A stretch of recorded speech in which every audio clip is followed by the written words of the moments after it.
തിരുവല്ലയിലെ spa കൂട്ടബലാത്സംഗത്തിൽ യുവതി നേരിട്ടത് അതിക്രൂര പീഡനം. പ്രതികളായ സുബിൻ അലക്സാണ്ടറും കൂട്ടാളികളും തന്നെ ശാരീരികമായി മർദ്ദിച്ച് ബലാത്സംഗം ചെയ്തെന്ന് അതിജീവിത പറയുന്നു. സഹപ്രവർത്തക ഗുണ്ടകൾക്ക് കൂട്ടുനിന്നതായും അതിജീവിതയുടെ ആരോപണം. പിന്നിൽ കൊട്ടേഷനാണെന്ന് സംശയിക്കുന്നതായി സ്ഥാപന ഉടമ പ്രതികരിച്ചു.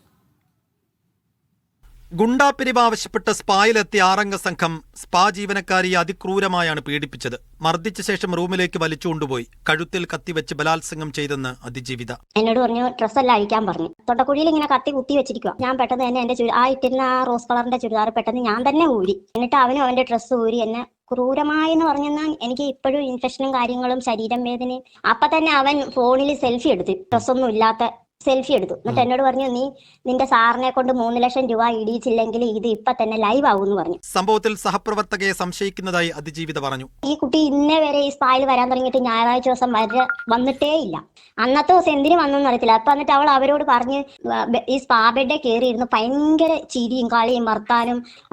മറ്റുള്ളവർ അന്നേരം ഓടി വന്നിട്ട് എന്റെ മുടിക്ക് കുത്തിരി പിടിച്ചിട്ട് എല്ലായിടത്തോട്ടും വലിച്ചുകൊണ്ട് നടക്കും. ഉപദ്രവം മുഴുവൻ അവർ എന്നെയായിരുന്നു. അവളെ സേഫ് ആക്കി മാറ്റി നിർത്തി. ഗുണ്ടകളുടെ നരനായാട്ടിന് പിന്നിൽ കൊട്ടേഷനാണെന്ന സംശയത്തിലാണ് സ്ഥാപന ഉടമ. കൊട്ടേഷൻ ആണെന്നുള്ളതാണ് നമ്മുടെ അടുത്ത് പറഞ്ഞത്.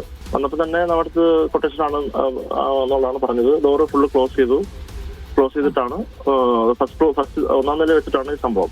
മാത്രമല്ല നമ്മുടെ ഈ പറഞ്ഞിട്ടുള്ള മെയിൻ സ്വിച്ച് ഓഫ് ചെയ്തിട്ടുണ്ടായിരുന്നു. പോലീസിലെ ചില ഉദ്യോഗസ്ഥർ സ്പാ കേന്ദ്രങ്ങളിൽ നിന്ന് മാസപ്പടി വാങ്ങിക്കുന്നുവെന്ന ഗുരുതരമായ ആരോപണവും ഉയരുന്നുണ്ട്. ഈ മാസം 1-നാണ് സുബിനും സംഘവും സ്പായിൽ അതിക്രമിച്ചു കയറി 50,000 രൂപ ആവശ്യപ്പെട്ടത്. തുക ലഭിക്കാതായതോടെയാണ് സ്ത്രീ ജീവനക്കാരെ പീഡനത്തിനിരയാക്കിയത്. മീഡിയ 1 പത്തനംതിട്ട.